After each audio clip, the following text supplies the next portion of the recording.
park and sleep overnight, except it's not. They leave this on her car saying that they will tow her if she tries to sleep in their parking lot.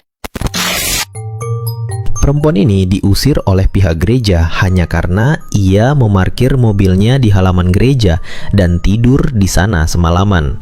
Ia mengaku sedang mengalami musibah dan tidak memiliki tempat tinggal. I've been homeless for 18 months. I don't know what else to do. I just want to park my car and sleep. I'm not bothering anybody by being here. I don't cause any trouble. All I do is park my car here and sleep. Ironisnya, perempuan berkacamata yang mengusirnya adalah seorang pastor di gereja tersebut yang beberapa hari sebelumnya sempat berkhotbah tentang membantu sesama dan menunjukkan belas kasih. That's it. I don't know where else to go. So what do you think you're going to accomplish by this, man? Because it's not going to make you look good. I suggest both of you open the Bible and see. Look what it says about homeless people and poor people and what you're supposed to do. Because it's not this. It's not this. And you know it. But I expect nothing from the church. I hope you're not turning that off. Record it all. Put it on Facebook. It's not going to make you look the way you think it is. It's not. You need to leave or I have to call. You don't have to call the police. But you would. You would, because that's what kind of people you are in this church. I'm going to put this on the internet, and a lot of people are going to see it, and you're going to be really embarrassed.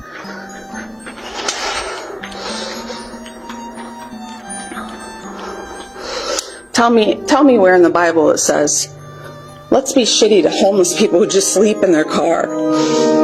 Pihak gereja dalam keterangan resminya menyatakan bahwa pengusiran tersebut adalah bentuk kehati-hatian dan upaya menjaga keamanan jemaat di lingkungan gereja. A pastor threatening a homeless woman with MS to call the cops on her for sleeping in her car in the church parking lot. I had commented on their Facebook page before I even made that video. It was a post that they had made about donating these jackets for the homeless, and I comment on there, donation for who? You're clearly not helping out the homeless, so where are they going? It also mentioned that if they deleted the comments that they were starting to get, we would clearly know that they feel no remorse. So what do? Instead of taking accountability, they should just be like, I messed up, I'm so sorry, this is what we're gonna do to change. You know what they do instead?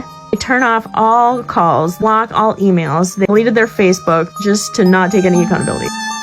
Kejadian ini sontak mengingatkan publik pada eksperimen sosial Nikali yang ditolak oleh 26 gereja dan akhirnya justru dibantu oleh sebuah masjid ketika ia meminta sekaleng susu formula untuk bayinya yang kelaparan.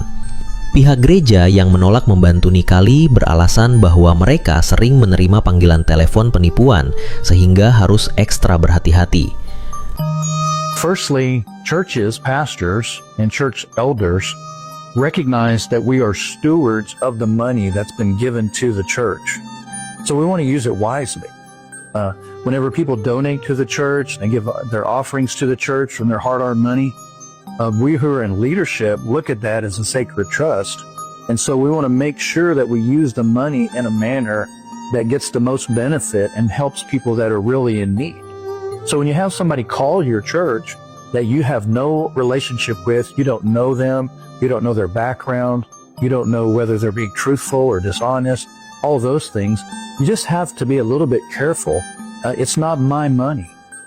Second part is where the pastor comes onto TikTok himself or herself to explain why they said no. Not to reflect and say, hey, we failed the test, we will do better. No. They're coming on here all defensive, talking about we don't want to get scammed. So many people call up and ask for gas money. So many people ask for things and then go use drugs. Did Jesus teach you to look at strangers that way?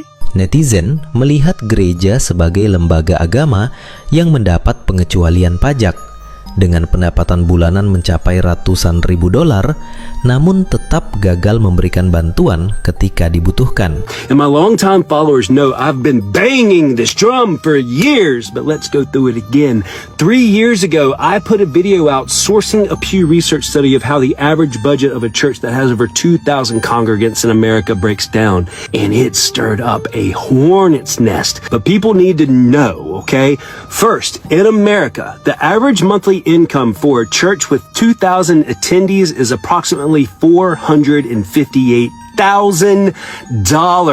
And 45 to 55% of the budget goes to pastoral staff and admin support staff. And listen, I'm not against pastors getting paid. I know tons of pastors in small churches who pour out their lives for their congregations. But I also know pastors in franchise church systems and megachurch systems who work less than 15 hours a week outside of Sunday, and they don't even write their own sermons. They download them from the internet or get them from their oversight system, which are designed with two purposes: to increase church profit and volunteering. Sementara itu, para pemuka gereja kerap menampilkan gaya hidup mewah di hadapan jemaatnya. See that go? See on them shoes? Get a shot of this, boys. Get close. Come on, man. Look, I paid a fortune for them things. Suck in there, man. See that go? Some of y'all got that in your teeth. Okay. Gold is very, very expensive. And then way down at the bottom with a meager 5 to 7.5% is what most people think that they are giving to community outreach, missions, and charitable work outside the church walls. Let that sink in. Many, not all, but many American churches are not churches. They are businesses. And when folks are deeply entrenched in these churches' business systems, these CEO pastor systems, when exposed, they are taught to use a common manipulation tactic called DARVO: deny, attack, and reverse victim and offender. It's a way for an institution to avoid accountability for their actions by denying wrongdoing, attacking the person confronting them, and then portraying themselves as the victim. This is the standard tactic used to shift blame and confuse the situation in these churches' business systems. And these church businesses will use DARVO to manipulate their own congregations to defend the church instead of listening to those critical of it or who've been hurt by it. Uniknya, lembaga agama lain seperti masjid dan Islamic Center di Amerika pada dasarnya berada dalam posisi yang sama dengan gereja. Mereka juga bertanggung jawab atas keamanan jemaat dan bisa menjadi korban penipuan melalui panggilan telepon. Namun, mereka memilih mengambil tindakan yang berbeda. And I just wanted to say, here in Cleveland, the Islamic Center, the mosque, which is near where I live in Parma, has a free medical clinic once a month, and anybody can come. Do you know any churches doing that? Just curious. Hal ini tentu membuat kita bertanya-tanya, mengapa demikian? Antropolog ternama Margaret Mead memiliki jawaban menarik terkait fenomena ini. Menurutnya, tanda awal keberhasilan suatu peradaban adalah ketika masyarakatnya bersedia meluangkan waktu untuk membantu orang lain. Anthropologist, and I'm going to put her picture up here, said the first sign of a civilized society isn't tools, isn't weapons. It's when someone stops to help another person. That's why this moment hits so hard, because we all recognize at a subconscious level what civilization really looks like. Helping someone else when they need it. It's not tools, it's not buildings. It's helping. That's what makes us civilized, human.